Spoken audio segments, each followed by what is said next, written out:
ఆ రైతులకు తెలంగాణలో ఉండే రైతులకు లక్షలాది మంది రైతులకు 25,35,000 మంది రైతులకు 20,617 కోట్ల రూపాయలు 2 లక్షల వరకు రుణమాఫీ చేసినందుకు రైతులకు నా మీద కోపం ఉంటుందా? రైతులు పండించిన పంట సన్న వడ్లకు 500 రూపాయల బోనస్ ఇచ్చినందుకు నా మీద కోపం ఉంటుందా? దేనికోసం నా మీద కోపం ఉంటుంది అధ్యక్ష? ఇందిరమ్మ ఇండ్లు 4.5 లక్షల ఇండ్లు పేదల కాన్స్టిట్యున్సీకి 3,000 ఇచ్చి 25,000 కోట్ల రూపాయలు ఖర్చు పెడుతున్నందుకు పేదలకు నా మీద కోపం ఉంటుందా అధ్యక్ష? యూనివర్సిటీలు 14 యూనివర్సిటీలకు ఎస్సీ ఎస్టీ బీసీ మైనారిటీ అందరినీ వైస్ ఛాన్సలర్గా నియమించినందుకు నా మీద కోపం ఉంటుందా? విద్యా కమిషన్ వేసినందుకు నా మీద కోపం ఉంటుందా? వ్యవసాయ కమిషన్ వేసినందుకు నా మీద కోపం ఉంటుందా? రేషన్ కార్డ్స్ ఎన్నో ఏళ్ళ నుంచి రేషన్ కార్డులు లేకపోతే కొత్త రేషన్ కార్డులు ఇచ్చినందుకు నా మీద కోపం ఉంటుందా? సిలిండర్లు 500కి ఇచ్చినందుకు కోపం ఉంటుందా? ఎందుకు కోపం ఉంటుందని నేను అడుగుతున్నా అధ్యక్ష. చెప్పండి. నా మీద కోపం మీకుంటుంది. మీ కుర్చీ గుంజుకున్నాను కోపం ఉంటే, మీకు అధికారం కోల్పోయిన దుఃఖంలో మీకు కోపం ఉండొచ్చు.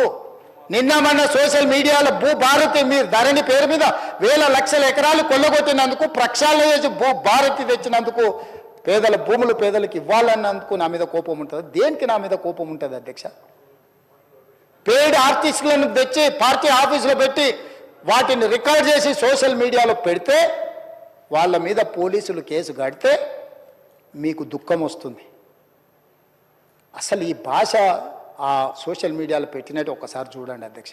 2014-15లో కొత్తగా ఎమ్మెల్యేలు ప్రమాణ స్వీకారం చేసినప్పుడు TV9లో ABNలో ఏదో వెటకారంగా ఒక చిన్న సన్నివేశాన్ని వేస్తే వాటిని సంవత్సరం పైన ఈ రాష్ట్రంలో బ్యాన్ చేసిండు అధ్యక్ష. రవి ప్రకాశం జైల్లో పెట్టాను, కృష్ణ మాదిగన్ జైల్లో పెట్టాను, చాలామంది జర్నలిస్టులు. ఇవాళ జైలుకు పోయిన అమ్మాయి కూడా SC ST కేసులు ఆ రోజు ఎస్సీలను అవమానించింది, జైలుకు పోయి వచ్చిన అమ్మాయి. ఎవరు జర్నలిస్ట్ అని నేను అడగదలుచుకున్న అధ్యక్ష, జర్నలిస్టులని వేదిక మీద నుంచి INPR లేకపోతే DAVP ఆమోదించిన పత్రికలు ప్రసార సాధనాలు వాళ్ళు ఇచ్చే ID కార్డులు ఉన్నోళ్ళు జర్నలిస్టులా? ఎవడు పడితే వాడు ఏదో ఒక ట్యూబ్ పెట్టుకొని మమ్మల్ని ఇష్ట రాజ్యంగా అధ్యక్ష.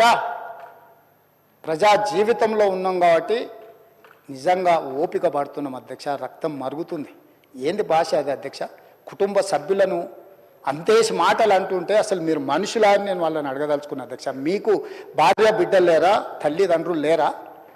మీ అమ్మనో నీ చెల్లినో నీ భార్యనో ఈ రకంగా మాట్లాడితే నువ్వు ఇంతవా అని నేను అడుగుతున్నా. ట్విట్టర్లో పెట్టినోని, అరెస్టును ఖండించినోని.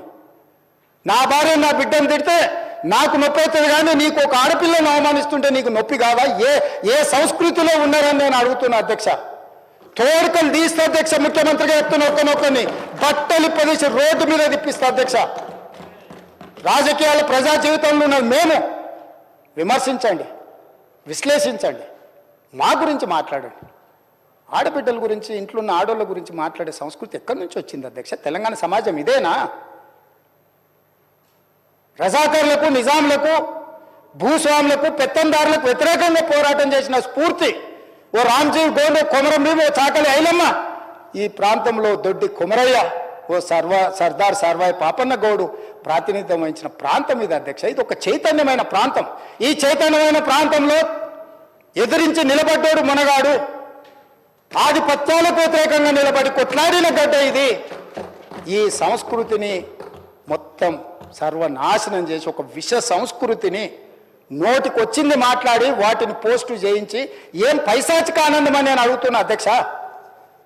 వాళ్ళు తిట్టిన తిట్లకు నా పేరు తీసి మీ పేరు రాసుకోండి. ఆడ మీకు అన్నం తినబుద్ధి అవుతుందో నేను చూస్తా. తెలంగాణ రాష్ట్ర ముఖ్యమంత్రి అయితే బలహీనం అయిపోయినట్ట అధ్యక్ష?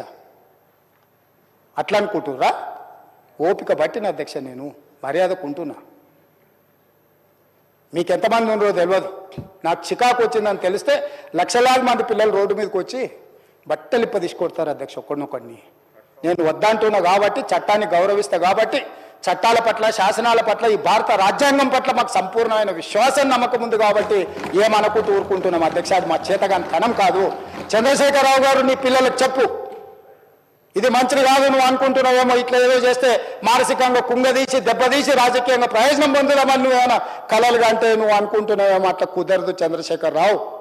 నేను చెప్పదలుచుకున్నా, హద్దు దాటితే, మాట జారితే దాని ఫలితం ఎట్లుంటుందో అనుభవిస్తారని నేను చెప్పదలుచుకున్నా అధ్యక్ష. పదవి ఎంతకాలం ఉంటుందని కాదు, ఎట్లా ఉన్నామనేదాన్ని నేను లెక్క కడతా అధ్యక్ష. ఆత్మగౌరవం చంపుకొని పదవి కోసం లాలూచిపడి దిగజారే రాజకీయాలు నేను చేయను అధ్యక్ష. ఉన్నంత కాలమే ఉంటా, నిటారుగుంటా, నికార్సుగుంటా. ఏది పడితే అది మాట్లాడితే ఇక